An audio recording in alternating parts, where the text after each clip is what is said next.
So that creates tensions, and that's what I want to talk about, because I think it's important that we are, as a society, able to have an informed debate about how much privacy is enough but not too much, how much security is enough but not too much.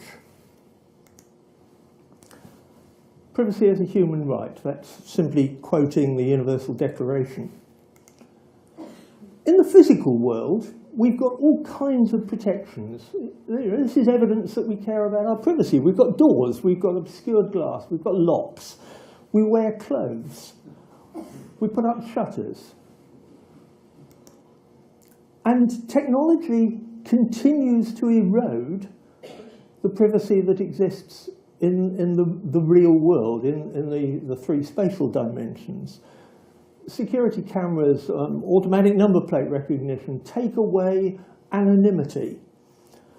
Long lenses, paparazzi, take away distance and the privacy that used to create.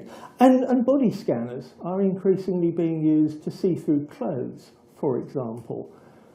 This process isn't going to slow down, and the new quantum technologies are actually being able to do gravitational sensing. And that's advancing at a remarkable rate, and you can't shield gravity. So some of the new quantum technologies are able already to see through walls, and there are technologies also for seeing around corners now, using scattered light from lasers. Technology continues to erode privacy. And of course,